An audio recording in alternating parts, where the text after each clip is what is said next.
Good morning, good afternoon, and good evening to everyone. Thank you so much for attending. We're just gonna wait a little bit for everybody else to join. So about 2 to 3 minutes. So grab your water, go for your coffee run, and we will start in a bit. Thank you.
Hi, Sam. Hello, How are you? I'm good, and how are you doing? I am fine. I'm a very last-minute person.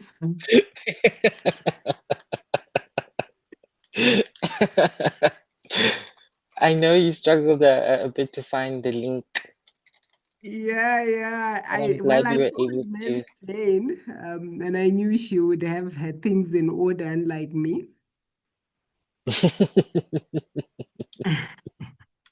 No, I think these things happen all the time.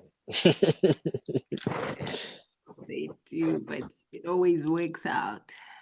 Yes, yes, Mm. it always does. We are happy that you are here. We will always show up.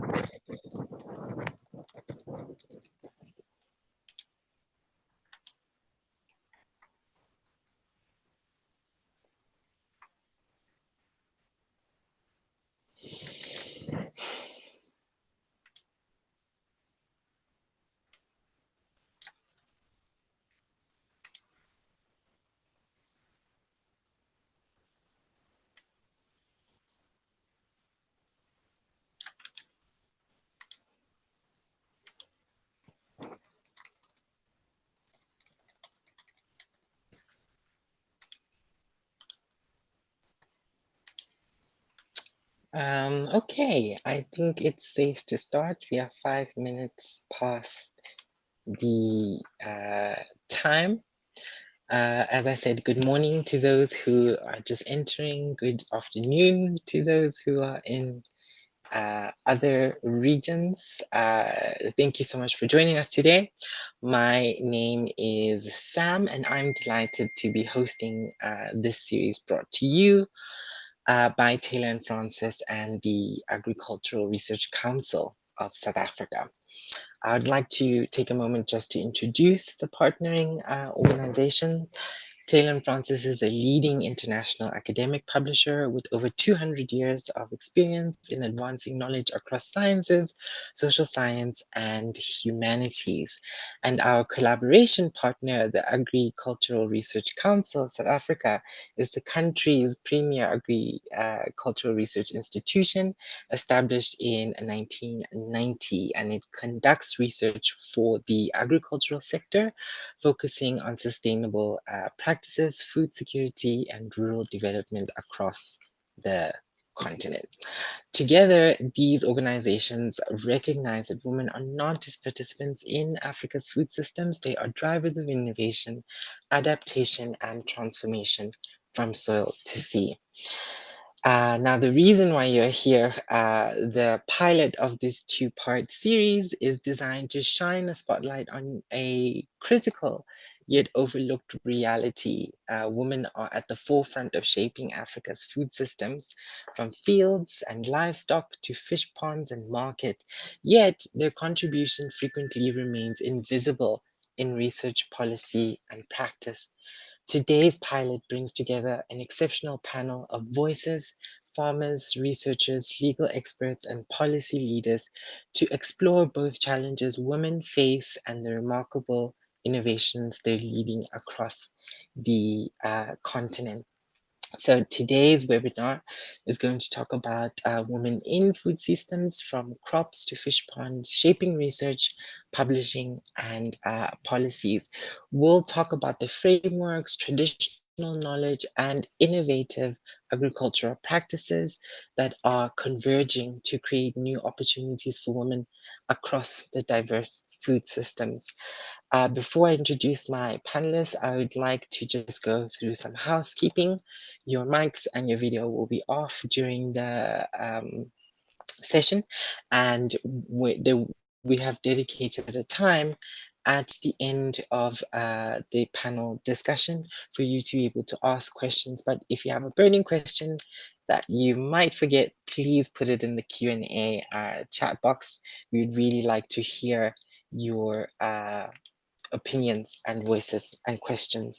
And with that being said, I would like to introduce our keynote address lady, Dr. Dr. Mary Jane Taylor Chimuka. She is the senior researcher and founder of the aquaculture unit at the Agricultural Research Council. She is also a member of the Association of Aquaculture Society South Africa and the World Aquaculture, apologies, Society, the African chapter. She's also a visiting fellow at the University of Witwatersrand. So with that, short but not detailed introduction to a woman who wears many hats, I give over to you, Dr. MJ, to deliver the keynote address. Thank you. Thank you very much, Sam. Can you hear me? Yes, we can hear you. And good morning, good evening, good day to everybody, to all the people listening. I just, in the meantime, I will share my presentation, and I want to thank you for honoring this invite and coming to our webinar. And yeah, I put off my head to all the women. My heart is always on the women. Can you see my slides? Yes, we can see them. Okay. Okay, if you can see them, yes. It's very interesting that we eat and we do agriculture and we have food, we do aquaculture, and most of the time, if you look, most people that do this job is actually women, but they are not actually so much, appreciated, if I can say that.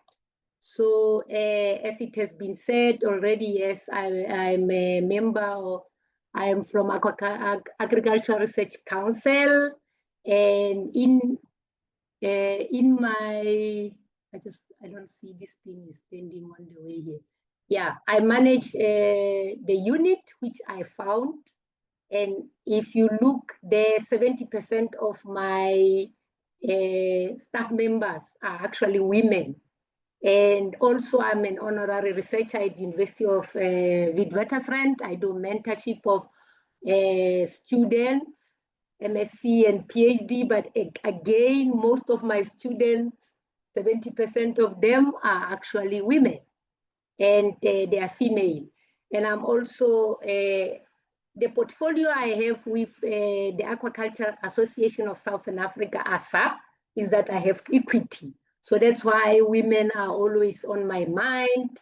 And at the ARC, we had a very big mentorship program where also I mentored mostly also women, yes. So, okay, I can't even, okay, my next slide. It's very interesting that we all know that if you look in my slide here that, you know, if you look at 2010 compared to 2050, there's a gap of 56 food gap that we need to sort of like produce enough food. And this also is a problem because we have exponential, you know, population that is growing 50, also the same way. So we need to feed this population that is increasing. And so it means that we need to actually produce food. And then we need to produce food. If you look down here, 56%, and there's this 10 billion in 2050. We need to produce food without using more land, because there is a lot of what is happening. We have a problem of deforestation, and there's no more land. And then we also have to produce this much food, if you look from 2010, by reducing the carbon emission also. So we have to come up with farming systems that will be able not to compromise this system, but you know, the population is increasing. So we also know that we have a climate change in South Africa. We actually can feel it very much, where we either have too much rain, you can see in the picture here, or we have drought. So we need to come up with technologies that we will farm without land and with this problem of climate change. So, like I say, we have floods, but also there are people that food insecure. In South Africa, actually, we have about 26% of the people that go hungry regularly, 28.3% are at risk. It's only 45.7 people that don't go hungry. Okay, my next slide. I have a little bit of, I don't know what, okay. So what is interesting is that if you look at agriculture and you look at especially aquaculture, it has a potential of growing fast. Aquaculture is expected to satisfy growing world population demand, but we know that we have a problem of ocean where fish has been overfished. So in 1990, what happened is that the growth of aquaculture was 7.8% per year, and then it brought major income. This is the report of FAO. So if you look, aquaculture is a main protein for billion people. And also if you look in my graph here, you look at cattle, you look at pig, you look at chicken, you look at fish, you can see that the feed conversion ratio of fish, it's very low. In other words, it means it's actually better than there, because feed conversion ratio, it means it's how much feed is eaten by an animal to produce 1 kilogram of meat or milk, or yeah, in fish it will be meat. So you can see that there's low feed conversion ratio. So it is it's a preference. Fish food doubled from 1961 where the per capita fish food was from 9.9 to 18. If you look on my left side here, also on my right, on your left, you will see also that if you look at fish, there is less water that is needed. It's most resource efficient animal protein, because you can see that it needs less water than, for example, the cattle here, if you look, 500 compared to 5,000. So what happened in South Africa is that, knowing all this information about aquaculture, there was an Operation Phakisa, which means in Sotho hurry. And it was an industrial action plan, the National Development Plan, where interventions were done by our former President Jacob Zuma, who went to an Asian country and he looked and he wanted to see how they were making interventions to speed up aquaculture. So there were some interventions that were done by the government on Operation Phakisa. And in Operation Phakisa, this is where actually they were looking at improving also the blue economy, which is also aquaculture. But what was happening was that in South Africa, we have got a lot of laws and regulations. I went to China, and one of the Chinese professor was telling me, we have such beautiful policies in South Africa than in the whole world. But these policies come and they sort of like become a red tape for agriculture and even aquaculture. So one of the biggest part that we know, aquaculture is a farming where you farm with water. So unlike, so you will farm any plants in environment, unlike fishery where you go to fish, you will farm in a closed environment. So now the problem with aquaculture is over-regulated and is regulated by many institutions. If you look in my picture here, where it falls under many ministries, so it's controlled by many ministries. So what was one of the biggest hurdle that was in aquaculture was getting licenses to farm with in aquaculture. So it used to take, I'll run away and take away, 890 days. So what will happen is that you will go to different, government institutions, and then when you finish one, you get one license. By the time you finish, a month later, the other one is no more valid. So it was a nightmare. So in Operation Phakisa, what was done was that they all these, government institutions had to sit together in one table, and you would go one place and you will get a permit.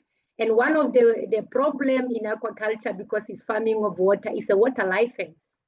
So, but Operation Phakisa reduced the days of getting the license to 240. Now, Operation Phakisa, why are we here? We are talking about women. Eh? It's always a problem where if there is a problem in a big problem in aquaculture, the women will always be even culprits of everything. We all know in South Africa and other countries that access to land, women don't have land. So on top of the water now, there will be a problem of land. So it's to farm aquaculture, which is supposed to be the fastest, as you saw in Operation Phakisa, it's always a problem in South Africa. And also what Operation Phakisa tried was that there was a snapshot of employment breakdown where you could only see that even in employment that was done by AgriSeta in South Africa, you could see that there were more men that were employed than women, poor women. So my next topic that now, okay, so if aquaculture is supposed to be, in Operation Phakisa to help to fast the economy, do jobs, give jobs, especially to youth and to women.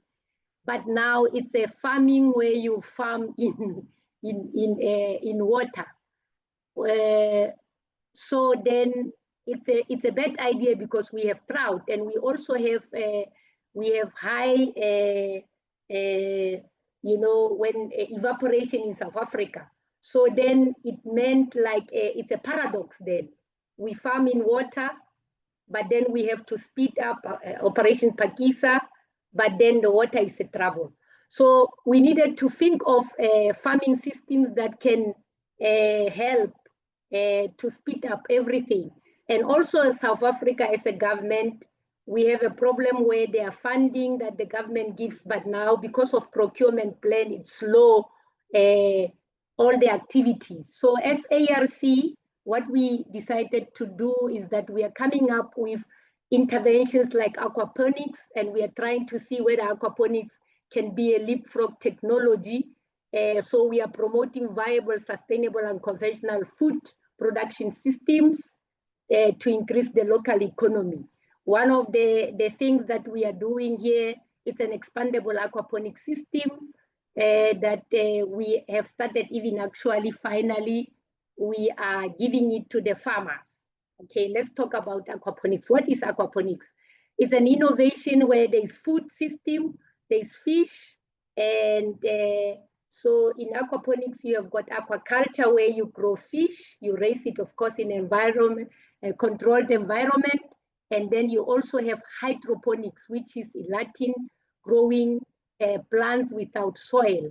So you have a system where you have aquaculture, you grow fish, and you have hydroponics, but also in between you have bacteria that is turning waste into fertilizer for the plants. So while you have hydroponics alone, you will have fertilizer, very expensive. But when you have aquaculture, additionally, the bacteria convert the waste into the fertilizer, and then into natural fertilizer. And also aquaponics, so there are 3 microorganisms, as I've said, but also in aquaponics is an integrated system where now a farmer can get fish and then can also get plants. But the only input that the farmer has to do is feed for fish and nothing else.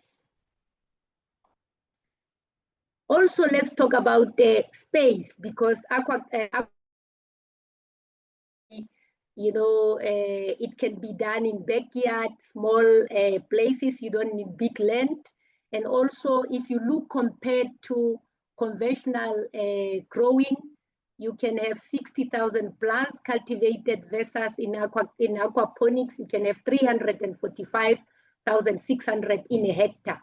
The water also is used, while you use 50 liters water per hour versus 10,000 per month. So, and also we had a conference last week about food loss, because aquaponics uses less water, loses fewer nutrients, and require fewer external inputs. It frequently produces less environmental effect per kilo of food, according to studies that were done comparatively. Also, aquaponics, some of the aquaponics are a closed loop. It reduces environmental impact, as I said. It can also be localized in urban areas near the marketplace, reducing it reduces spoilage, because fresh produce can be sold every morning. It's a circular economy, as I have already said, where you use waste, there's zero waste. Like I've already talked about, where fish convert waste into fertilizer. And also I've said that you have vegetables and fish. Okay, now today is about women. So what we did, as I am also a member of a World Aquaculture Society, African chapter, we started a network of African women leaders in aquaculture research last year in our conference that was in Uganda. It was actually the World Aquaculture Society conference, but it was hosted by the African chapter in Uganda. So this network is a network and it was launched, and you can see here in pictures. And I say, if there are people that are coming from this network, I say shalom to them, hello. So this network, the whole idea was unlocking power of African women in aquaculture research and development, celebrating their achievement. And it was, like I say, it's part of the World Aquaculture Association, the African chapter. So it will focus on development of African women fellowship awards, women leaders, consortiums, development of students, young women, research through mentorship, enhancing feasibility of women, and other initiatives. And actually, when we launched it, it was on in Uganda. It was very interesting because what we found that there were different level of people. There were students, there were leaders, there were university professors, but there were also farmers. There were also, so it will have very different, or it has many different levels. But what we are intending to do is that there will be platforms that are different, so that, you know, farmers are farmers and academics are academics. So you can see the picture of the launch. And here, I just want to show you, here is the president of the African chapter and the president-elect of the World Aquaculture Society. Was supposed to speak here, but she couldn't because she was involved in something else. So it's unlocking power of African women in aquaculture and R&D. And I am about to finish. I also want to shout to Women in Nuclear for Aquaculture, WINA. It's a newly formed Women in Nuclear, which was started by International Atomic Energy, where you can see these women, but there's also men. But today we are highlighting women. So we were the Regional Aquaculture Task Force that was started by International Atomic Energy Agency. Yeah, so thank you very much. Thank you so much, Dr. Mary Jane, for that insightful presentation.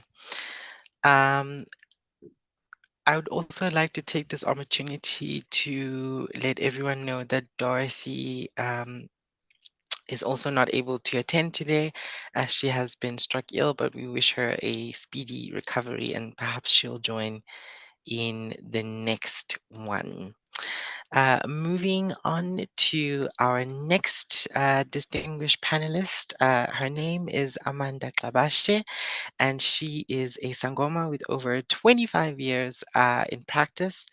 And also in corporate practice, focusing on economic development at UBU Investment as a managing director for policy and technical infrastructure specialist. And she'll be talking about traditional knowledge. So Amanda, over to you.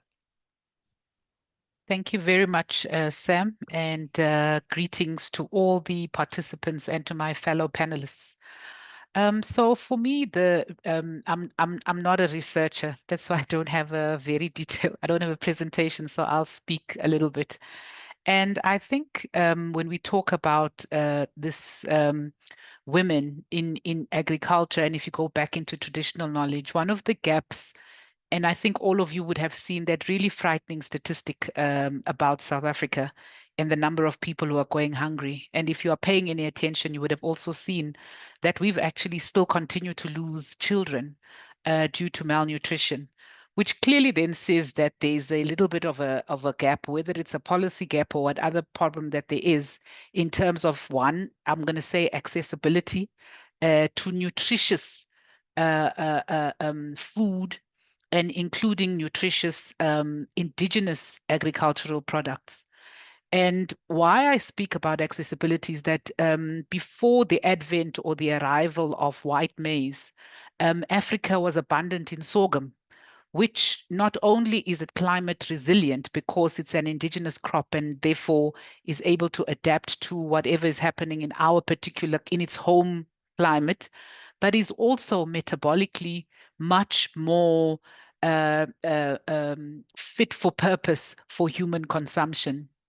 And yet, if we were to go and walk through most rural areas, most rural spaces, and even commercial agriculture, what you're going to find is a predominance of white maize, because that has come to dominate what has become our food. Just to be slightly naughty, it's the fact that in some of our cultures, you'll hear people say that eating ipap is my culture, when actually not. That's an imported food that comes from South America. It's not even prepared in the traditional way of the South Americans, but has just become a taken over what it is that is healthy for us. Secondly, and I'm glad that we've got representatives from the ARC on this, is that all of us who grew up would know that our local imfino, imbuya, what is known as amaranth, is actually nutritionally a powerhouse. Again, though, because of this gap in terms of between what happens on a policy and even on a research space, is that a couple of years ago, the ARC was piloting creating seeds of these, because what happens is in most areas it will be eaten seasonally because it grows naturally out in the wild. So you'll find that people will eat it mostly in the summer, rainy months, and once it's gone, and we will, because we are eating it, we don't let it seed to be able to then plant in the following year. But and as a weakness in our policy, and I'm going to say legislative frameworks, is that we set up great institutions like your ARCs, but we fund them in a very ad hoc and almost unstructured way, in that the beautiful programs and the research that they have, there isn't a way of translating that into commercial or implementable on the ground initiatives, which would mean that you and I, Sam, would be able to walk into your retailers that we all use and purchase at reasonable cost a bag, 5-10 kilogram bag of sorghum for use, and be able to also find the seeds for being able to plant these indigenous vegetables that we have. And so for me, I think it's an important reminder that unless we bridge those access and accessibility gaps, what we're trying to do is then what it does is that it kills our traditional knowledge, because it then is not passed down. What then happens is that we all then continue in a paradigm which is about a commercial endeavor. And even when you trace the history of how we got to a point where everybody eats white maize because of its convenience, and it was cheap source of food, not nutrition. It was because it was a cheap food to keep people from starving, and how we now need to start reclaiming what we've always known about what is good for us, and how we get to those uh, levels without one compromising uh, existing already tenuous food security, but at the same time stimulating our own communities in terms of what grows in their areas, and also taking into account the challenges that we all face right now with the very real threat of climate change, which is impacting our agriculture in significant ways. It may not seem significant if you're on a commercial scale, but if you've got your own little field and you are planting at home, what happens is actually quite devastating on the ground. And I don't think we've got the supporting structures that are able to support those women on the ground. One of the other things that I think we need to think when we think about accessibility is even just the tooling. Modern, in the South African context, we've got a very I'm going to use the word Americanized kind of agriculture, which is about big agriculture.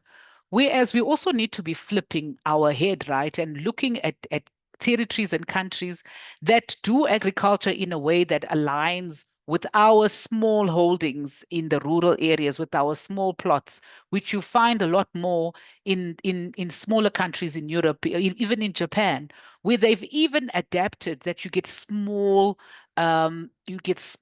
tractors which fits the scale, so that when we are talking about how do we use agriculture, how do we encourage women who are now in the rural areas, you'll find that it's an aging population, left alone and has to be able to still cultivate fields, which is actually a very heavy and strenuous work. Whereas there's abilities outside, where we can get access to tooling, which is fit for purposes and allows us to plow in a way that is also takes care of the individual. Love the presentation of the prof, which is about aquaphonics. And I think that it may be something that we need to explore beyond the agricultural context in the terms of research, but how do we also then start bringing that down to the local, to the micro level, where we are able to then integrate it into how it is that we start feeding ourselves in a way that aligns with health. Why traditional knowledge is important is because if you understand anything about the human body, food is medicine, medicine is food. There is no disjuncture between the two. So what you put inside your body, how it was made is so important because it contributes and adds to your health and wellness as well. With the small caveat, and I think this is for the researchers that they should be able to answer for us, is that sometimes when you domesticate and commercialize, there are certain impacts that we would have to see how we deal with those to make sure that we don't lose the potency of whatever it is that we're now trying to grow at a much higher scale because of the fact that you're trying to reach a much wider audience and a much wider coverage if you are going to be able to deal with all of these matters around good nutrition, good health, which is embedded in a proper nutritional framework that aligns with what is good for our body, what we've always known is good for us, so that we move away from a situation where we are bombarded by so-called cheap ultra processed foods, which are actually costly in the long run because of their detrimental health effects to both just the human life in terms of vitality, but also will have a negative impact to communities because we're seeing the explosion of these non-communicable diseases, your diabetes, all of which are metabolically linked diseases. And until we then start pulling back and also giving back control to the food environment in our communities, it's one of the things that I think we will still struggle with, is that we may be able to feed everybody, but are we feeding them nutritionally in a way that sustains them physically, mentally, and emotionally as well? Thank you, Sam. That's where I'd like to pause. Thank you so much, Amanda, for that very impactful thought. I couldn't stop writing down. There's definitely a lot of things that I would like to ask, and I think you asked some pretty vital questions. Um, Moving forward to our next panelist, she is Dr. Petronella Chaminuka, and she is the Executive Manager for Research Support and Coordination at the Agricultural Research Council of South Africa, and also a lecturer at the University of Pretoria. She specializes in agricultural economy, and we are looking forward to your presentation. Dr. Petronella, over to you. Thank you very much, Sam, and good morning, good afternoon, and good evening to everyone that has joined this very exciting meeting. And I just want to acknowledge the contribution of the previous two speakers. I think they made things very easy for me, because they have set the context very well, but they've also touched on a number of very important issues. And I already feel challenged myself, coming from a research background, because some of the issues that have been touched on are issues that we discuss on a day-to-day basis within the Agricultural Research Council.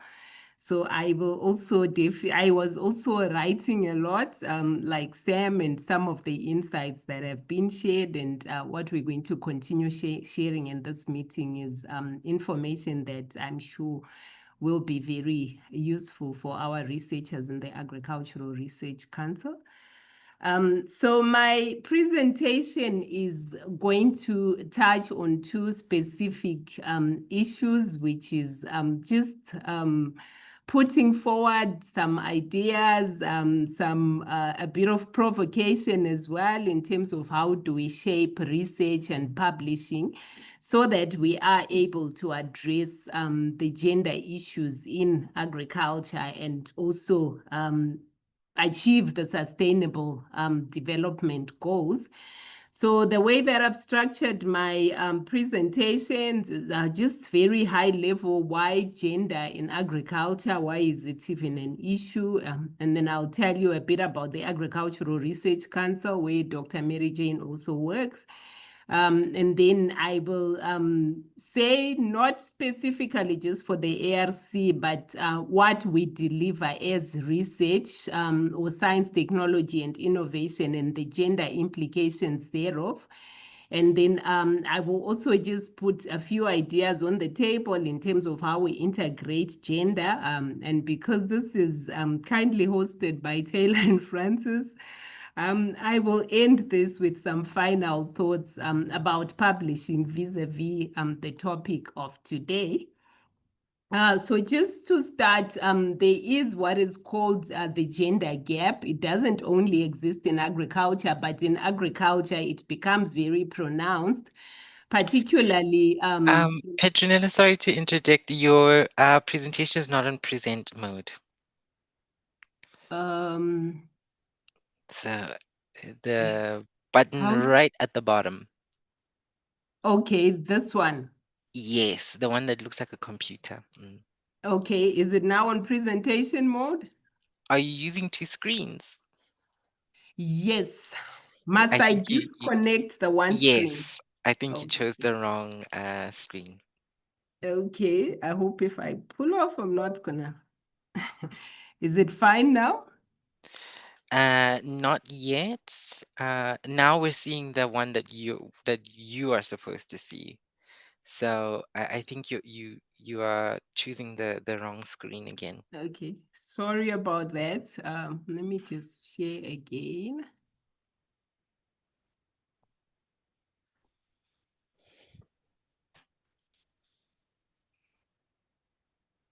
Still not on presentation mode. Yes. Is it now? No. Oh, yes, now it is, but it's on a different page. So I think you'll go back. Okay. Oh, yes, I see. This is what you're already talking about. It was just stuck on that one page. So you are actually on the right page. We were the ones behind. Okay. Please continue. All right. So as I was just explaining, the gender gap in agriculture becomes a bit, I think it becomes more amplified in terms of the impact because we have disproportionate differences between men and women, boys and girls. And particularly as reflected in the attainment of sustainable development goals, access to resources, as well as levels of participation in different dimensions of the economy. And there have been several studies that have been done in agriculture just to understand the extent of the gender gap and the implications thereof. So this is a study that was particularly focusing on the yield gap between men and women farmers for staple crops. And what they found was that there was a difference of about 20 to 30% with women producing less than men.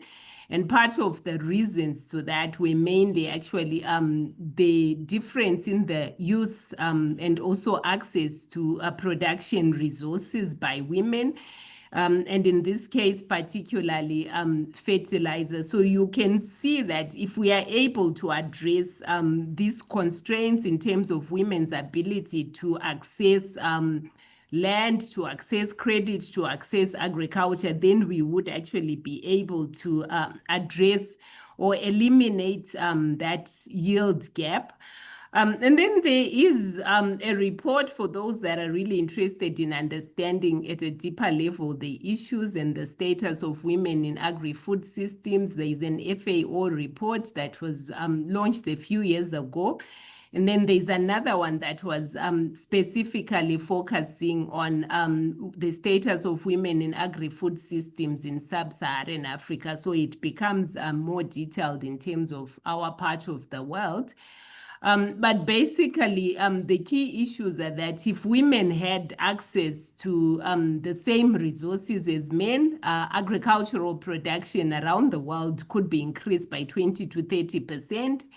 And that extra output could reduce the number of hungry people in the world by 12 to 17%. I think Mary Jane shared some of the statistics with regards to the extent or the challenge of hunger around the world. So if we could reduce that by 17%, that would be a major developmental milestone, not only in terms of agriculture, but in terms of holistic sustainable development.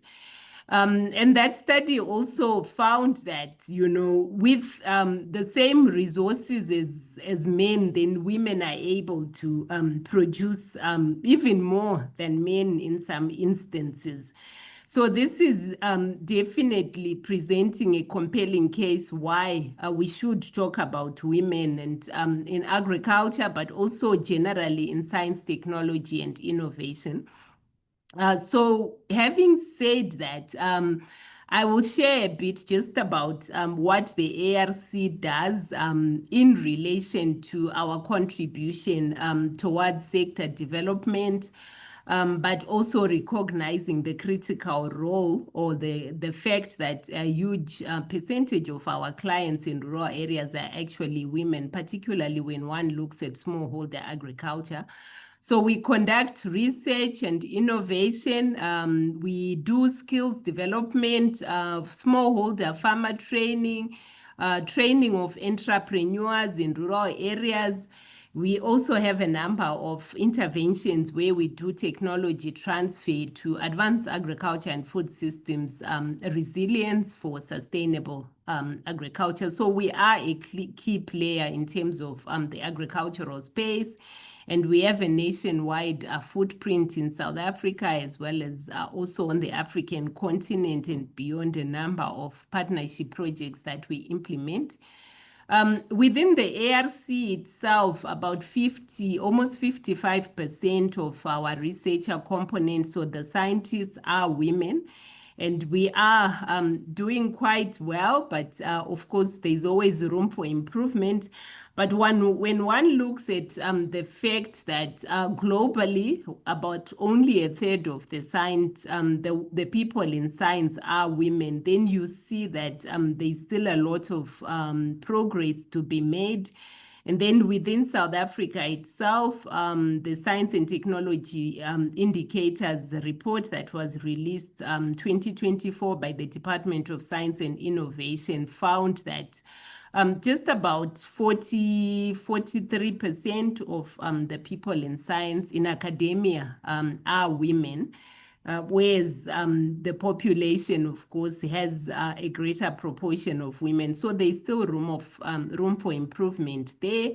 And then we publish almost 2,000 publications over a 4 or so year period. So about 500 publications a year that come from the ARC research complement and our collaborators. Mary Jane spoke about a program that we run to develop science capacity amongst young professionals. We call it the Professional Development Program.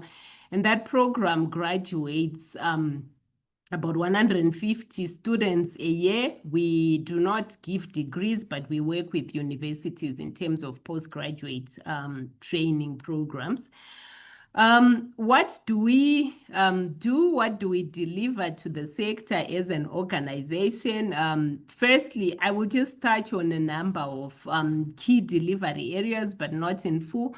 Crop cultivars and seed systems development, Amanda did allude to the role that science plays and organizations such as the ARC in terms of making available to farmers the right seeds to plant. So when we do research in terms of cultivar development, for example, it becomes very important for us to engage farmers so that we know what it is that is their preference. If we are developing a sweet potato, as one of the ARC flagship programs does, we would want to know what are the farmer aspirations in terms of, the ease of cooking of that sweet potato, maybe their preferences in terms of color, the nutritional requirements, for example. So if, you consider the fact that women are the ones that are actually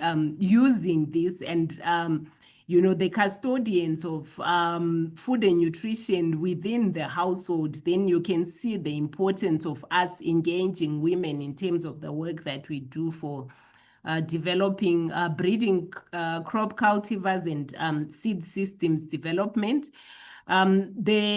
The dry bean one is a big one, for example, in terms of women being a critical component, because if you have cooked dry beans, you know how much fuel it consumes, whether it's electricity or whether it's firewood.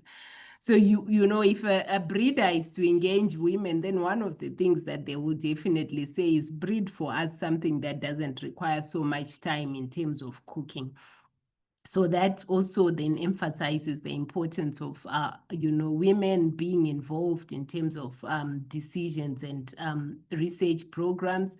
We also do agro-processing technology development. So from the sweet potato, for example, we do yogurts, we do a whole range of product development that also present an opportunity for women, whether individually or in groups in rural areas, to develop small and medium enterprises. And then we do livestock and plant health services and technology development, so vaccine development for livestock. And this one particularly is an interesting one when you want to look at the gender dimensions. So studies found that there is a generally low uptake of livestock vaccines among smallholder farmers. And then one brilliant scientist had the idea that, if you look at the fact that women are the ones that are responsible for immunization of children, it's something that they take seriously. Maybe we should make that the entry point in terms of, creating awareness about the importance of vaccines, because women already work in this space and they understand. So that also then helps in terms of promoting livestock vaccines.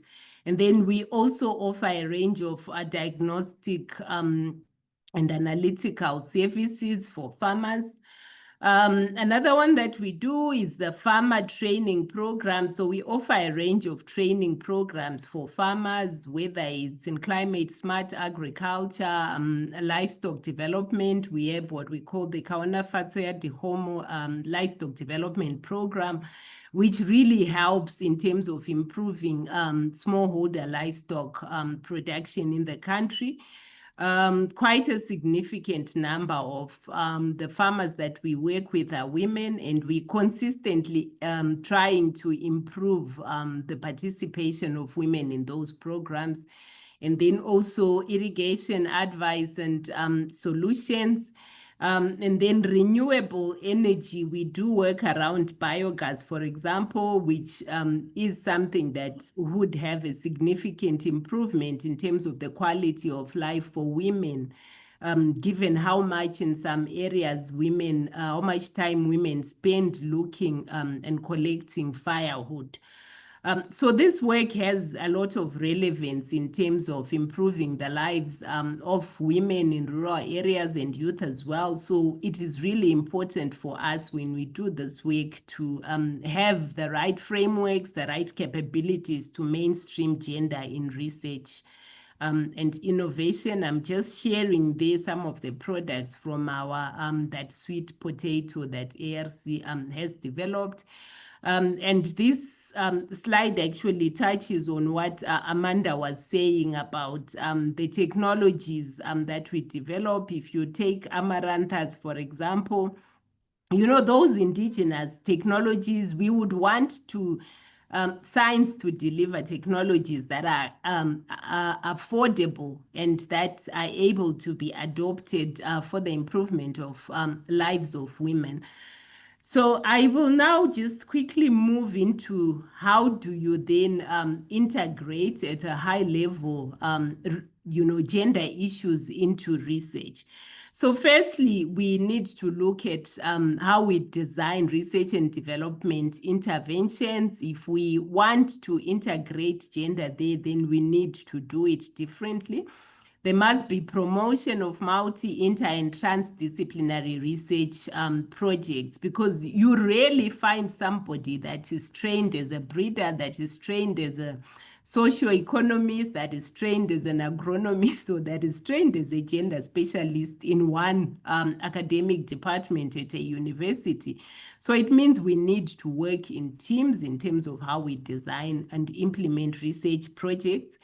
Where we are working on commodities or research that has relevance for smallholder agriculture, for example, gender analysis research must be a critical part of the work that we do. We must also be market focused in a way, or client focused. As researchers, then you want science to be able to consider who is supposed to adopt this technology, what level of knowledge do they have, what is their attitude, for example, to these technologies, and how much would they be willing to pay. So all this requires us to have a different mindset in terms of how we design and implement research. I'm just sharing here one just to show you that it is actually possible. A team of our maize breeders in Potchefstroom are working at our grain campus. They were developing this genetically modified maize variety. And then what they did is they collaborated with our socioeconomics team just to be able to understand what were the dynamics in terms of gender for the adoption of these technologies, but also the development of the cultivars themselves. And what they found, we had a master's student that was working on this study, and the study found that female farmers were more likely to adopt that maize variety than male farmers.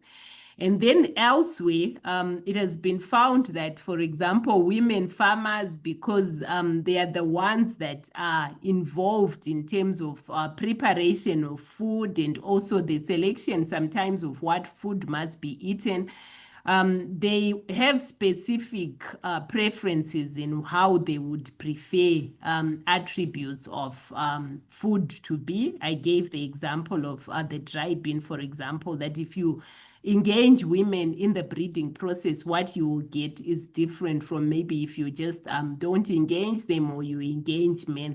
So it's very important for us to design research in such a way that we are able to have the right skills, but also to ask the right questions. And then in terms of the approach that we use for research, the methodologies, we want to promote participatory research technologies, because those kinds of research technologies, and particularly at the data analysis and data collection stages, they would enable you to have a deeper understanding of the gender relations vis-a-vis whatever it is that is the core of your research. And you also want to be able to analyze the gendered impact of sexual division of labor. So if you have a program to train farmers, for example, that you want to implement in a rural area, you need to understand that the time that you start that meeting, never mind the training, even if you're disseminating information, if you start that meeting at 8 in the morning or at 9 in the morning, women are still busy. with care work duties. So they are less likely to attend those kinds of trainings. So when you start, when you work in teams where you have that kind of understanding, it actually makes it easier for you to have a program that is more impactful. You also need to have an understanding around the needs and the interests of both men and women. What Sam didn't mention is that I sit on an editorial board for the Agricon journal, which is also a Taylor and Francis journal. And Agricon has also published a number of studies that were based on research in terms of gender issues around agriculture. And some of the key findings is that women's involvement in value chains and irrigation schemes, for example, improves production and food security. And gender differences in agricultural productivity were largely attributed to unequal access to technology. And then for Botswana, they found that female farm holding or there was an increase in terms of women farmers because of male out migration, going to the mines, or even aging. And yet there was no policy reform that was channeling women into agriculture. And then some recommendations that have been made from elsewhere in these articles is gender-aware agribusiness policy could unlock women's market potential. So there is some ongoing work that has been published, but it is not really enough when one looks at the scope of this challenge. And what we are getting in terms of implementation or uptake by policymakers. So I'm just going to end with some final thoughts on publications. Just asking, do we have enough journals that are focusing on gender issues? Do we have enough research that is going on and being published in terms of increasing our understanding of these issues? And also a challenging one is, do we have reviewers that have competency for reviewing these to ensure that it is high quality science? Because sometimes if your article lands in the hands of a reviewer that is maybe not having sufficient understanding, then the outcome might be a different one. And what one also finds is that we do not have enough journals that are able to embrace multi, inter, and transdisciplinary research. So this is a challenge, I think, for the publishing space as well as academia. And then we would also want, from an academic or a science perspective, to say, do we have methodologies that are rigorous enough for us to be able to understand these issues that we are discussing today in terms of the science contribution? And lastly, are we doing enough to promote and empower women authors? And I just want to say thank you for this webinar. It is a first step in terms of empowering and showcasing women science and authors. Thank you very much. Thank you so much, Dr. Petronella, for that and leaving us with some food for thought. You're absolutely right about us taking the strides to addressing or redressing the issues that are present within the research landscape and in publishing and in practice. I would also like to introduce Dr. Sophia Hoyer, who is going to be part of our panel discussion that we're going to move from. These presentations was a preface of the continuous conversation that we will be having. And Dr. Sophia is going to be joining the panel discussion. She is a gender and social inclusion research leader for the CGIAR research program on climate change, agriculture, and food security. She's also the director of Women in Global Science and Technology, and she is also a editorial board member for one of our journals at Taylor and Francis. I feel guilty now because Dr. Petronella called me out for not mentioning the association with Taylor and Francis, but so I'll use this opportunity to correct it now. So moving on to our panel discussion, as I mentioned earlier, please feel free to add your questions in the Q&A. And if you have any comments that you'd like to share, we also have the chat box. So my first sort of warm-up question, and I think I will gravitate more towards Sophia because Dr. Petronella has um, kind of given us a context of what ARC does along with Dr. Mary Jane as well. So how does research institutions like ARC and CGIAR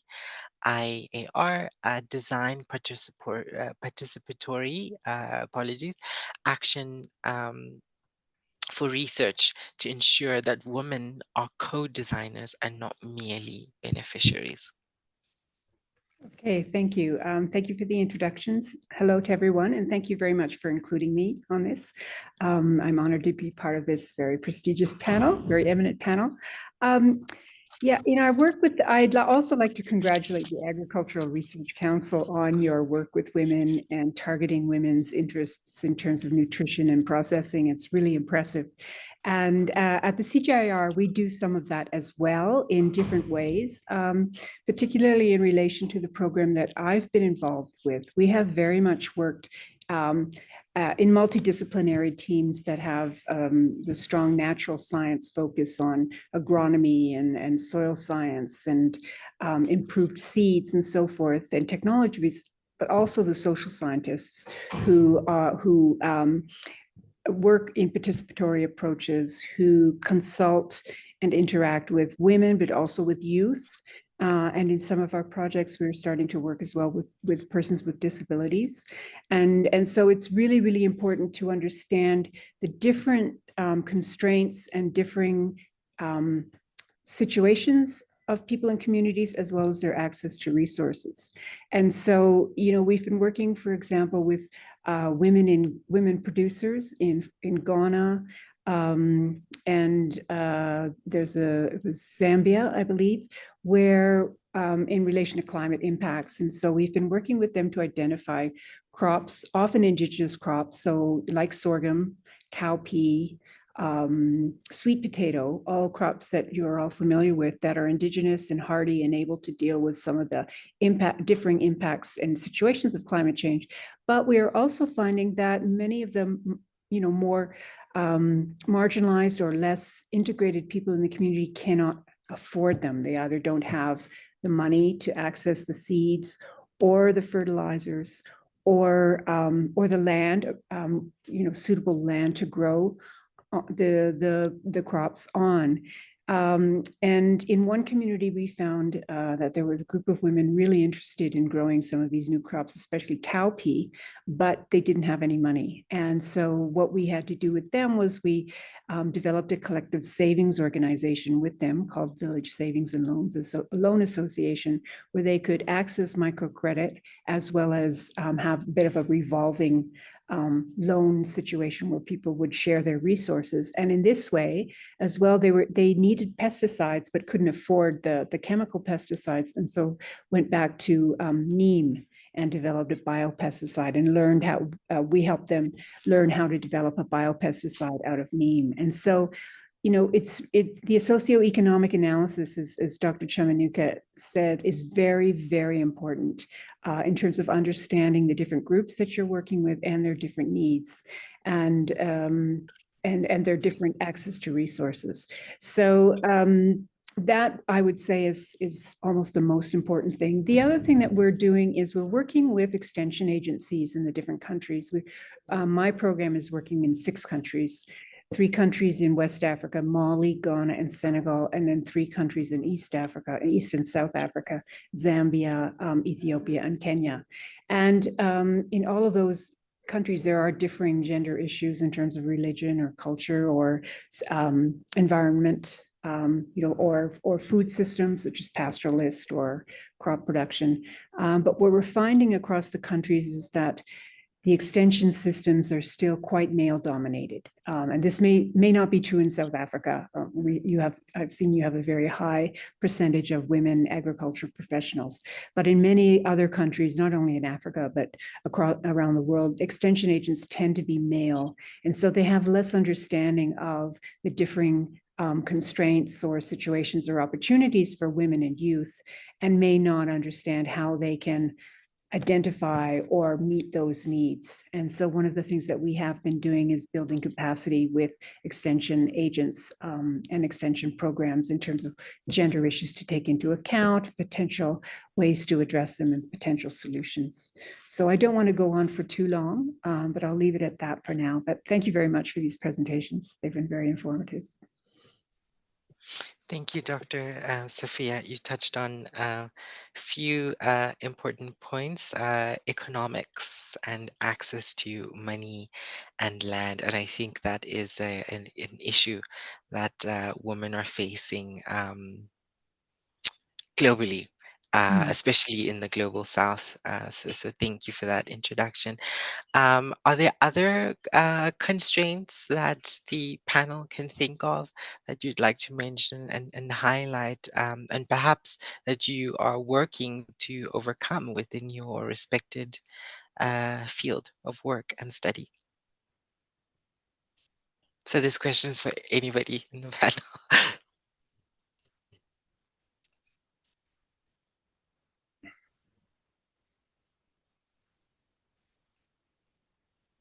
Sam, Are there I too raised my many of them? Oh, I didn't. Yes, sorry, please I go ahead. raised my hand. Yes, thank I you was very much. thinking that maybe there's too many of them.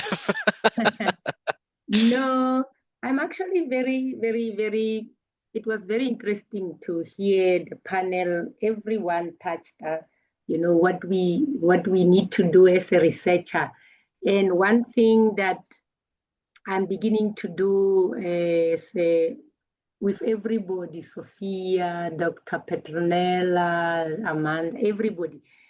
One thing, when I do research now, I'm not, I don't wear my ears like that. I think in Afrikaans you call them ochtlap or something like that. It's like you look forward.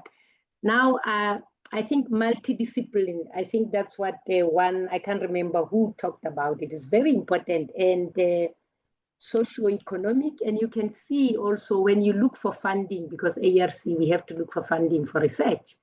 If you look, I also sit in panels of National Research Foundation, where people apply. The first thing that they are looking for is multidiscipline. That they don't want to fund many different people, but they want a consortium. So I've seen also, I collaborate with other people from other countries. We were trying to work with Norway, and they said it's very important in Norway now, they look at the socio-economic. So you can't say, I'm a scientist, I do only aquaculture. You have to look exactly what you have to include the socio-economic. So in our studies, what we do in aquaponics, we did impact assessment and seeing, food security. We are looking at what the people think, and I have a PhD student that is looking at the aquaponics, simply aquaponics, but you have KAPs. You still have the knowledge. You have I remember one of my students was saying, somebody was laughing that, oh, you guys are not doing science, you are doing social. She's sitting, she's listening there, and she said, studies, we need to remember that they are, there are those studies that you do where you do interviews, né? And there are those studies where science, where you do in the lab, So we are including that we are doing socio-economic studies, because we need to see how the farmers accept even before what you want to give them, even if it's an aquaponic system, you still have to see how they accept what you are trying to give them. But also policy is very important. I've learned, I'm working very close with FANAPEN now, because I've seen that we have this, as I was speaking, we have these policies, And most of the time, I was in a conference last week of food loss and reducing food loss. We actually recognize how we have beautiful policies that are not implemented. So we need to see how we implement policies, and then policies need to be implemented while you need to think of them while you are doing a proposal, not in the end when you have already finished the study, because it's too late. So I'm very happy of what we are doing now, looking at gender, even in aquaponics. And also I'm very happy that in our systems that we are implementing now in Gauteng, we have 5 aquaponic systems, and it's 3 in KZN. We have 2 in Gauteng, and we will have 1 in Limpopo.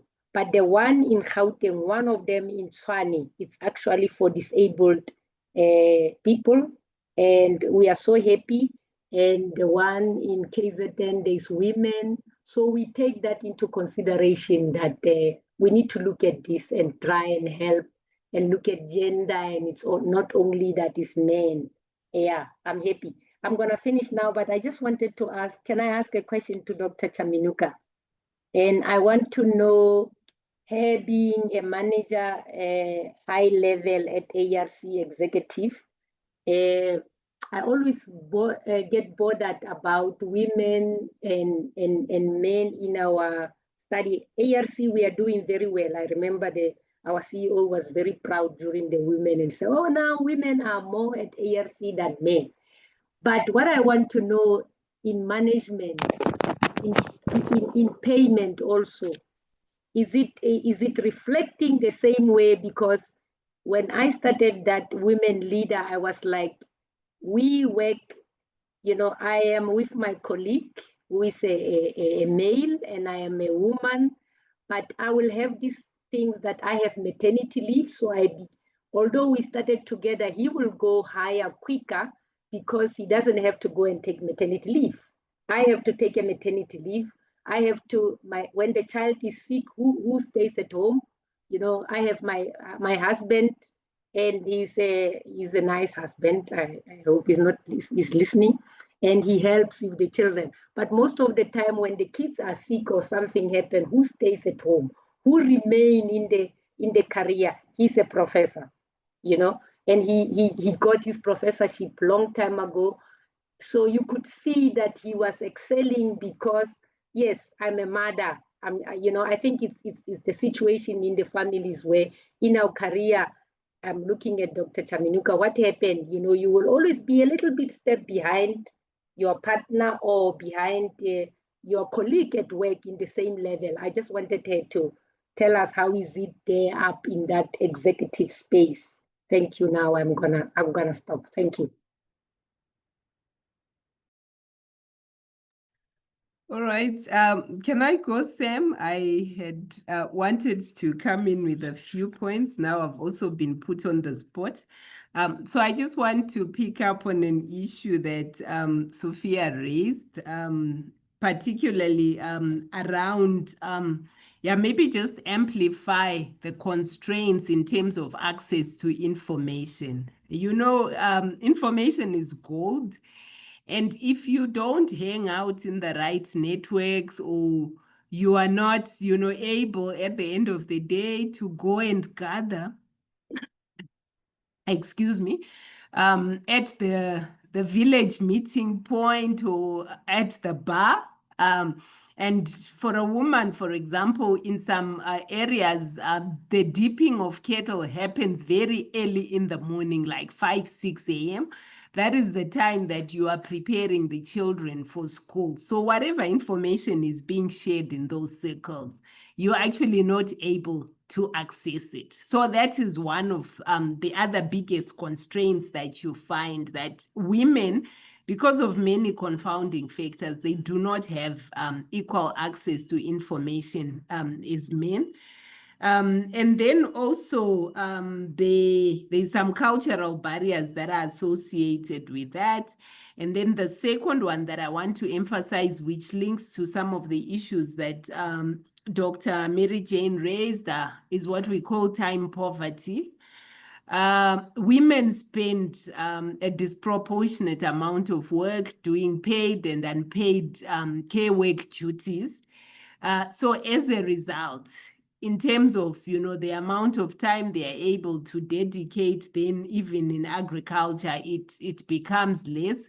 So from a science and innovation perspective, I think one of the key ways we can add value is by developing technologies and innovations that reduce the drudgery and, you know, the amount of time that women spend doing these paid and unpaid care work duties.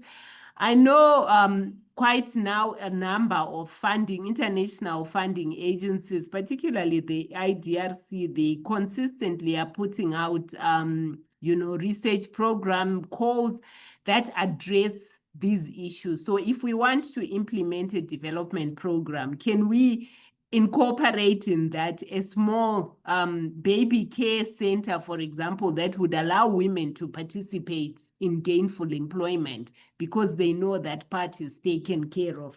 So these are just some of the constraints, but also some solutions that we are increasingly seeing. And just a final point in terms of what Dr. Mary Jane raised. Indeed, we have different demands as men and women. I don't think it changes so much because there's also a cultural element to it. So it doesn't matter how much you rise, you still have certain duties that you are supposed to perform. Sometimes you can outsource them, but sometimes you cannot outsource them. So you find that the career progression of women is less. And the salary gap is something that I think is there. I was reading an article just last week about one of the European countries, I don't remember which one specifically, that has made it now an obligation for salaries to be made public so that they can reduce, you know, that salary gap between men and women doing the same job, but somehow women end up getting paid less for whatever reason. So I think there is, the reality is these are issues, but there's also improvement in terms of how we are dealing with them. Thanks. Thank you so much, Dr. Petronella. I think we can all agree that policies are important and they are sort of a compass, but it is implemented quite rarely. So what I want to ask, I'll start with Amanda, who is both in traditional healing and industrial standards, of how do we create standardization frameworks for things like medicinal plants and without them losing their cultural significance, which is a factor that I think all people experience, whether it is through gender roles in a marriage or through the significance of a medicinal plant something that comes in my mind, like impepo, for example, which is sage, I believe. So how do we create these standardization frameworks? Are there any that are existing? And then I'd also like to extend the question to the rest of the panel of are there frameworks and how do we measure the success of frameworks, policies, and regulations? Thank you for the question. I'll just start though by just adding on to the previous question. So part of the work that I'm involved in is working with communities. And one of the things that I think, and I've been part of research as a community. And I think one of the things that we've got to find a way around is not to disempower, is to take away the agency of women in communities to start solutioning as a collective. I think the individualized mindset, which is about how do I solve a problem, is something that we need to bridge because and just in terms of it being a village, that it takes, you know, we have our things which says it takes a village to support to support each other. I think it's important that even when we have interventions, we bring that ethos back in because you then are able to then, for me, be able to even engage women in a community on a basis of, okay, you are all mothers, you've got young kids, or whatever the common problem is that the caretaking in particular, is that how do we come up with a collective solution that allows the caretaking to happen as well as the entrepreneurship or the farming or whatever else is happening in there. And for as long as we also entrench an ethos which takes one out of community. It's community that I think gives us scale on a lot of things. And the more you are able to bring together many women, on different platforms, even in patriarchal areas and communities, that's when a significant shift happens. I always tell people that it was not my father-in-law who taught me that I must wear a duk, it was my mother-in-law. And so even the enforcers of those sometimes constricting and sometimes really archaic practices, it's never the men, it's via a woman. And so I do think we also must be honest about who actually brings in what the practice will be, what the norm will be. And so that women become also conscious about their role in enabling or contributing to their own oppression, because that awareness, that eye opening is very important. But when it comes to things like standardization and science, I think as well, it's a discussion that I think researchers and science must have with itself. Is that how do we stop being elitist and allow and encourage that science is not about only us in the lab? Is that there is science happening all the time so that it becomes something that is then easily adopted.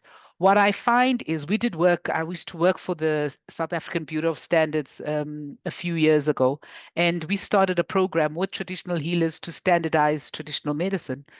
One is people are not stupid, they understand their reality.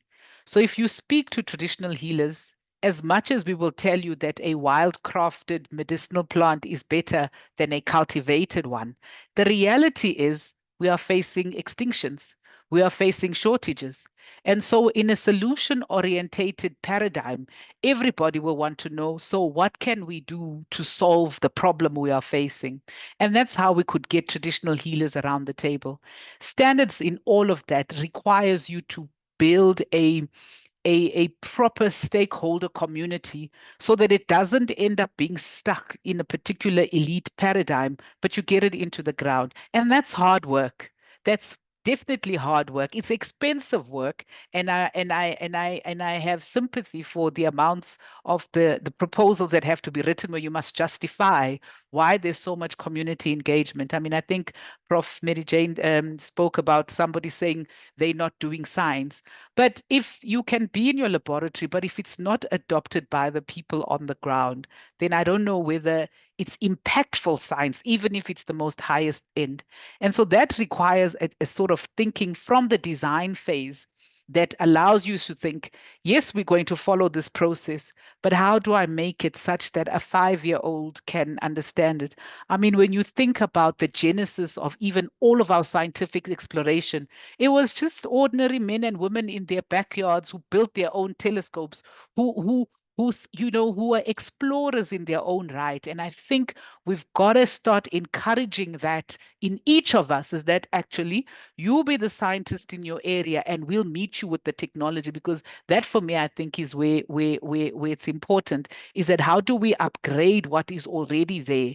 Because, and so that it's not speaking down to people, but it's taking them where they are, making them understand how they actually operate within a particular paradigm, of indigenous science, if that's what you want to call it. Going back to traditional healers, is that people will then say, we must use one spoonful. If you go back into the past, there was a measure in that home, in that it would be the hand of that healer that would always be the standard measure. But then we come and we make it seem as if now this standard spoon is better than the fact that there was standardization. So the way we speak has got to also factor in that we're not coming with new knowledge. We actually are not. We are just maybe reframing, repackaging, and cleaning it up. But the people you are speaking to are in themselves able to, to deal with things, so that they also stop being always recipients of projects, but start becoming owners of the intervention, such that in 3-5 years, when that publishing happens of whatever that paper is, you are not left with that being the end, but it then takes on a life of its own, and we don't keep having to reinvent things. Our weakness as South Africa, acknowledged even by science and technology, is that we fail at the commercialization. It's not at the innovation and the research, it's translating that research into commercial products. So it means that there's a gap that we are missing, because when you're commercializing, who are you speaking to? You're now speaking to the ordinary women on the farm. Thank you.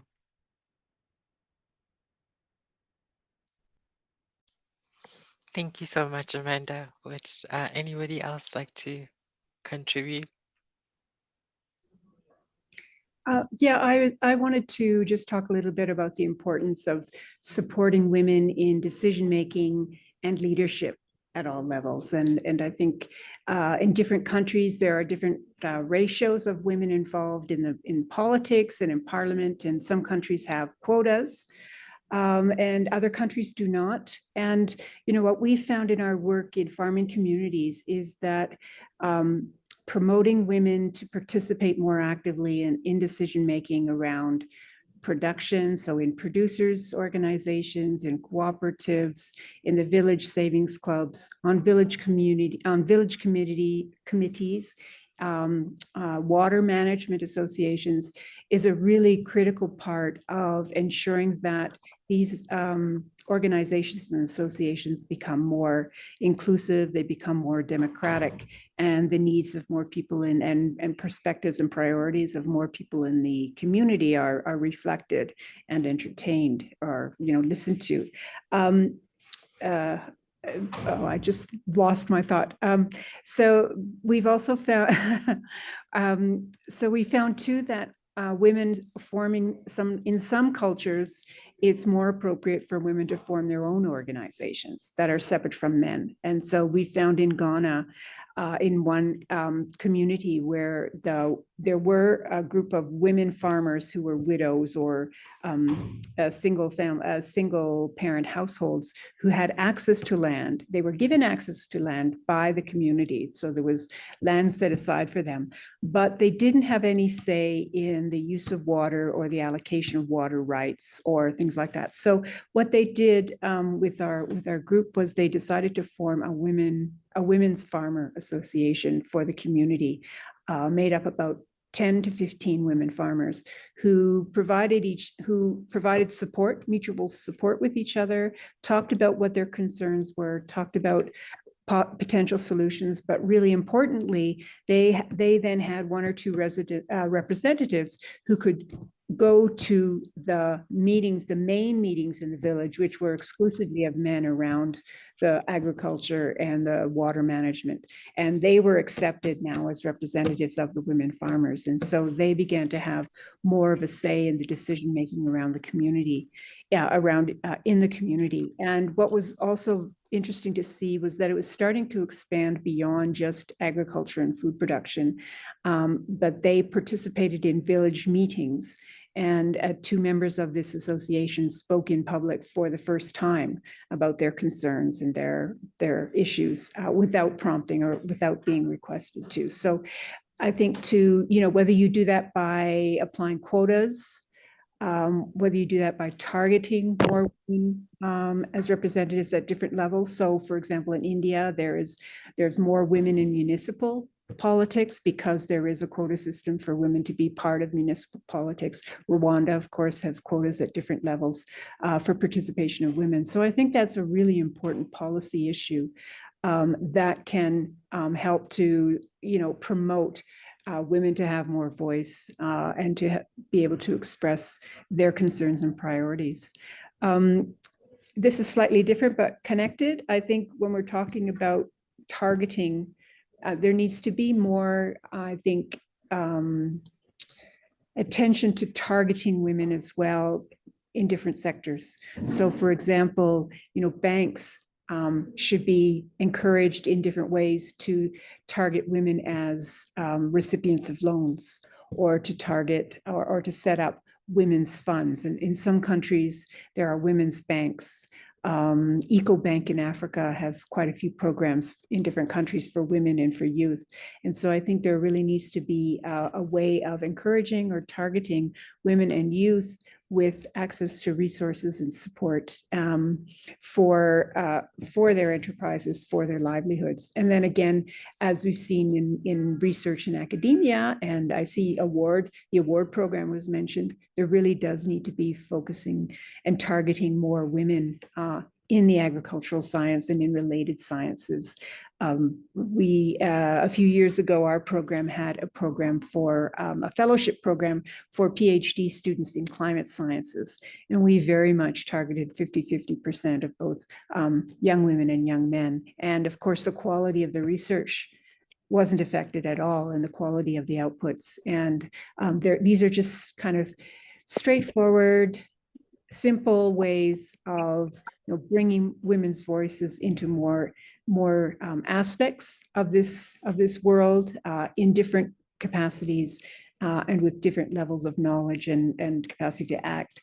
And just to link with some of our previous speakers, giving women the platform and the ability to talk about their local knowledge and their local experience, either of climate change or of soil conditions or of the crops that they're growing, is also really, really important. So thank you. Thank you so much, Dr. Sophia, talking about the leadership and representation. I wanted to touch on what Amanda had said about how we communicate and what strategies that we use to communicate. So I would just like to kind of give a context from the publishing aspect, and then I will ask the editorial board members to contribute as well, if they please. And then with Dr. Mary Jane, I'd like for you to talk about I think with you, Dr. Petronella, as well, about the practice of it. So Dr. Mary Jane was absolutely right about how funders are moving towards multidisciplinary, and we've seen the shift as well in the research landscape, which is why we have sort of ventured with our funding partners such as Gates Foundation and Open Research Africa to provide platforms that are multidisciplinary and allow for that conversation to cross collaborate between, for example, a climate lawyer like with Dr. Dorothy, and a food scientist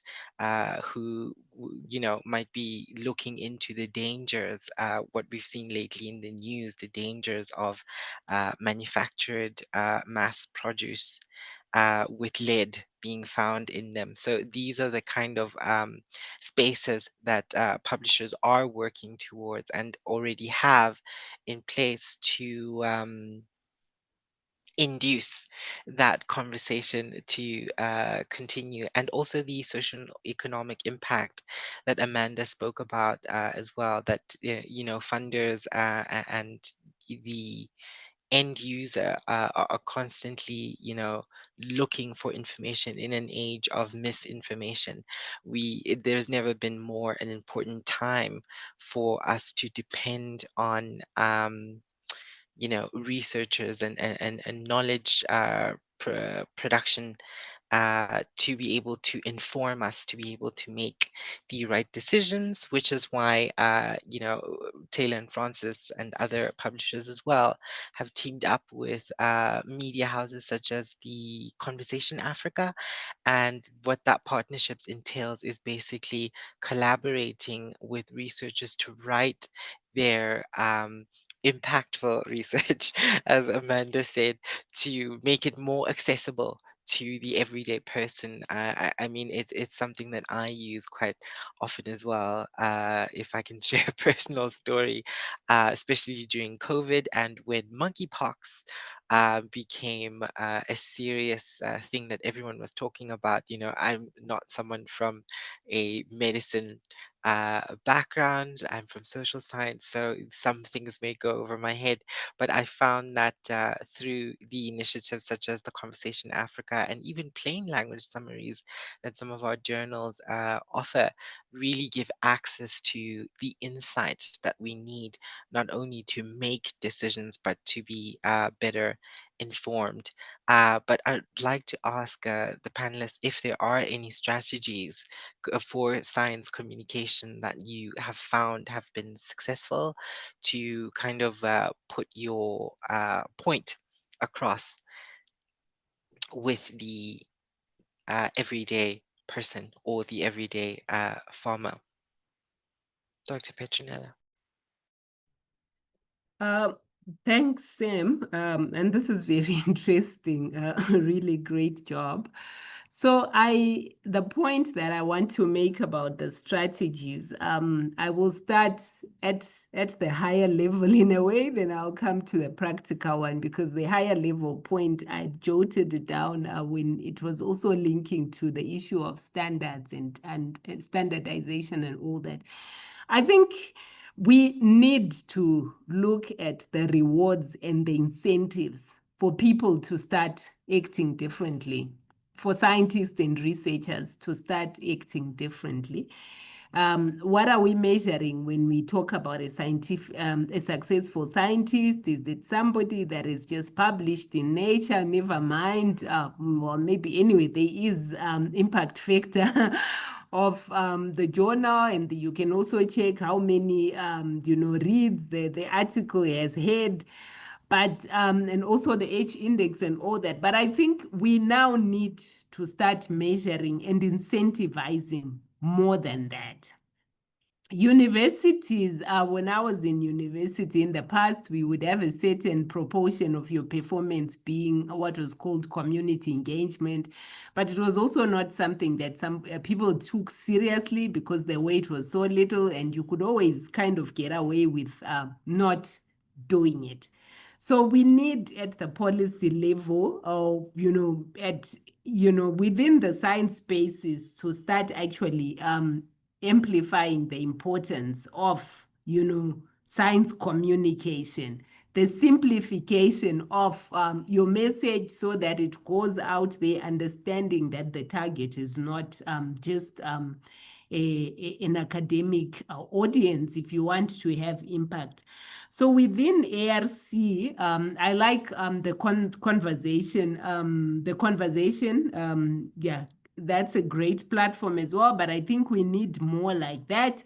And I also feel that some could even be pitched at a lower level in a way, not necessarily diluting the information, but also more accessible reading. And then the issue of language as well. Do we have platforms that allow, the translation of this knowledge into different languages so that it can be, more accessible to a broader audience? Within the ARC, we measure what we call popular publications. So our scientists just, sharing at a very practical level some insights, some knowledge through platforms such as the Farmers Weekly, Food from Zanzi, Agri About. There's quite a number of those magazines, what we call traditionally magazines or columns, that are able, they actually have a wider audience. Any farmer would probably subscribe to Farmers Weekly because that's where they know they'll get, accessible information, rather than subscribing to Agricultural Systems as a journal, for example. So I think we are slowly doing that. And then we have a lot of what we call public awareness events. Your farmer field days is also another one that we do in collaboration with extension officials, but just actually having, events where farmers are able to interact with where scientists are able to interact with the ordinary men on the street, and for them to engage. It's a core learning exercise. I believe it's not just one way. So we slowly getting there, but like I said, it must be measured, it must be rewarded for us to make traction. Thanks.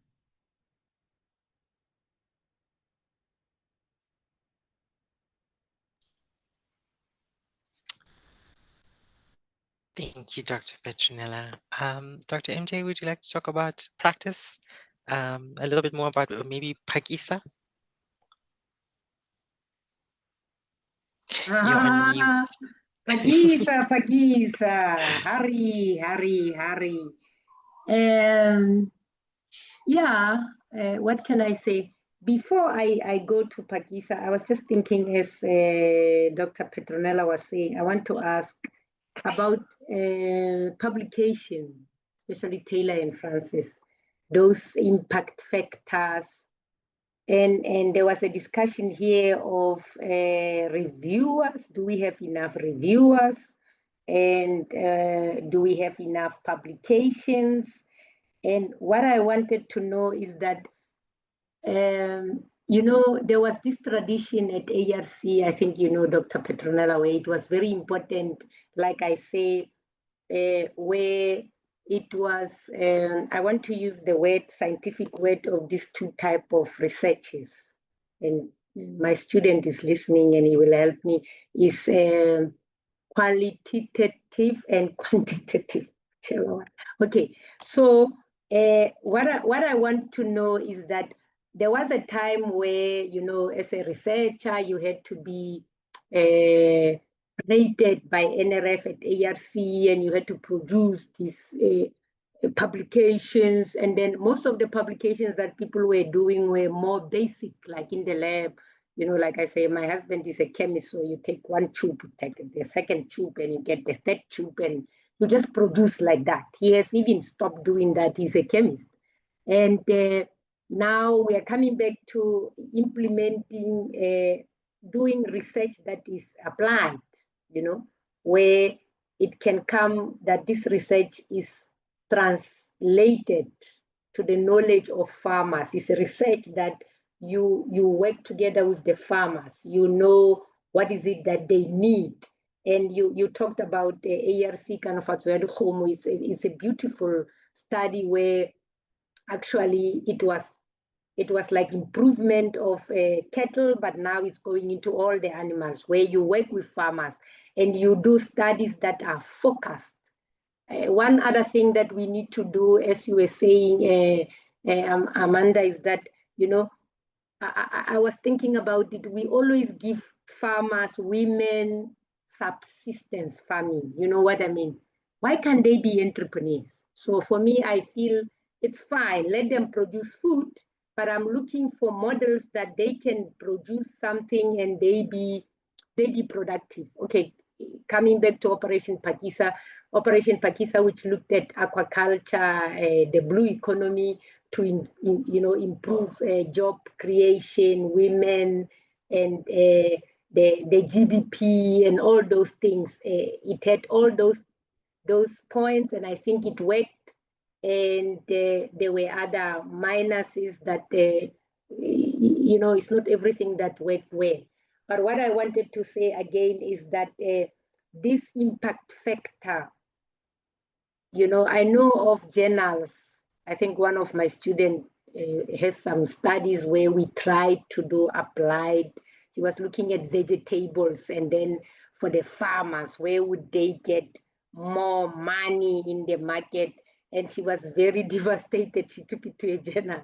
And then, so when the journal come with the impact factor, where they are looking at, those basic things, and I'm talking to Taylor and Francis, where are the journals where we can get journals that are looking at applied? Most of them that I know, they are still having a low impact factor, and can we try and raise the, maybe not all, maybe I said it wrong, but those that I know at least. So when you come into applied extension, something like that, it's normally looked at and it's low impact a little bit. It's those ones that you take a test tube and you put the other one, like the difference between qualitative and quantitative. So those ones where you measured A plus B make A, they are still taken high and people make more results. But can Taylor and Francis and other places try and give incentives to applied studies so that people can at least do publications, students can do applied studies. You were asking about Operation Pakisa. Yeah, I think Operation Pakisa did a lot, especially like I was talking about. It worked on many things, and we are very grateful. But there are other things that were left in question that we are looking at. Like I was saying, there is still some in aquaculture, for example, there is a bill that is coming where many things are coming, but they try to work on the policies and but we are still not yet there. So, and the women, they tried, and so I think we still, there's nothing that there's no one solution that can solve everything all at once. But I'm happy for what they have done, what Pakisa had done. But I think we need to take from what was not done and we complement it. It was a very good idea, and I think we still need to continue and evaluate it and monitor what has been done and improve it. So I'm very happy for what has happened, but I think we need to look at the gaps that came out, and the government need to give funding. Like I think it was Amanda, I can't remember who said, ARC, where the problem of funding also, where also even in Operation Pakistan government institutions are trying, is that you get funded and then your project ends and then you haven't achieved, there's no continuity at ARC sometimes. But I think Department of Agriculture is looking continuously where you can go longer. And then, let me take an example of the beneficiaries. You come and you have one project and you work on the beneficiaries and you do something, then the project ends. If it can be, extended so that you take them to the next level, like I say, I'm a little bit tired of looking at women to be producing food for the household. No, they must be entrepreneurs. We must go to a scale where they make money. So we need to improve what we are doing, especially with Kanofatsoyadu Homo, like I say, it's a training that is looking at the, focusing on individual, not giving a training that is generic for everybody, because I could have a problem in my aquaponics of nutrition, not diseases. So we look at different ideas and we look at focus of different people and we treat them differently where they are at their level, not give them a blanket training or help. So I think Operation Pakisa was very nice, and I still think it did very well in aquaculture, but we need to look at those gaps and open up as government also and be corrected and do some things different, Like I was saying, one of the things that we have a problem in aquaculture, it's where you have environmental control, where it's about, species of where we are trying to sort of like maintain these species, but now we are not allowed to breed and to improve. So we are conserving. I was looking for the word conservation. I think conservation and production, it's one other problem that we have in our government in aquaculture, is killing lots of, lots of farmers. They are leaving aquaculture because we look too much into conservation, like you saw how fish is controlled. We need to think of conservation is good, but also balance it with production. We need to produce and make money, and people need to make money, and we produce commercially. but we also need to conserve. But most of the time you look at conservative people, they are so closed and they want this and they are not open. I don't know if, yeah, thank you. Thank you so much, Dr. Mary Jane. I see that we have 5 minutes left, so I'm going to ask one last question from Dumelo Matlao to Dr. Petronella. You have shown products developed for women farmer, which is gorgeous work.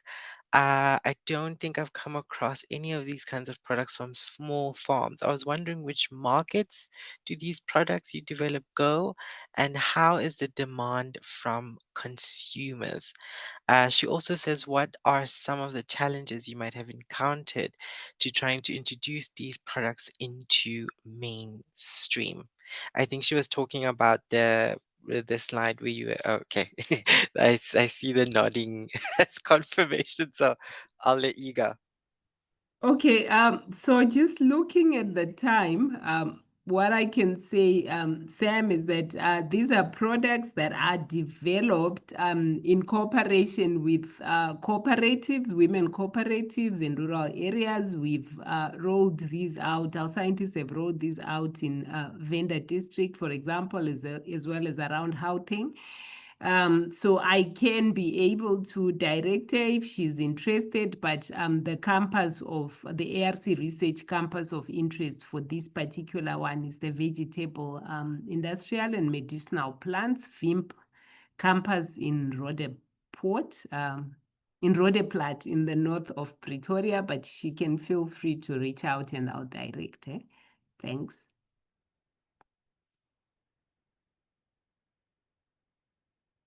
Sam, you are muted. Sorry, I wanted to ask Dr. Mary Jane about the Limpopo aquaponics farm that you mentioned. Onika Sbanyoni asked about it and when it's coming out, or when will it be launched? Now you are on mute, Dr. Mary Jane. You are the one who was contagious. Okay. Okay. So we have these aquaponic systems that we developed at the ARC with a commercial farmer. Like I say, it's a basic way we want them to make money. So we are implementing 2 in Gauteng, as I said, 3 in KZN. The one that we are doing at Limpopo, it will come to our not our fish, but the South African sulfur. You know, it's part of the our fish, but the South African one. And yeah, I think hopefully before the end of the year, we decided that we will also help them as women, fishery and aquaculture, not only individual farmers. So it's gonna be, yeah, if you can contact, I'm sure you are a member of them. We are still in the beginning where we have agreed, but the system, we can tell you when we are going to implement it here. It's gonna not be for an individual, but it's gonna be for those women in fishery and aquaculture. Yeah, thank you. Thank you so much for that, Dr. MJ. Because we are out of time, I unfortunately have to bring this webinar to an end, but this is not the end. Our conversation will continue in the second webinar, where we dive deeper into specific innovations and success stories across the continent, and will also feature more new voices and some familiar ones that you've learned today, exploring aquaculture, fisheries, and climate smart food system. So, with a parting message, I would like to thank the panelists and also thank, most importantly, the attendees for coming today. A recording of this webinar will be made available via YouTube. So, if you want to go back and for those who are watching the recording, please feel free to share it with everyone so we can make a difference, because regardless of your role, you can become an advocate for women's visibility in food systems, share their stories, support their access to resources, and ensure their participation in decision-making process. And with that, ladies and some gentlemen, do you have a good day? And I will see you in the next webinar on the 4th of December. Goodbye. Thank you. Bye. Goodbye. Thank Thanks, everyone. you. Goodbye. Thank you. Bye Goodbye. bye. Not you. It wasn't you. It was.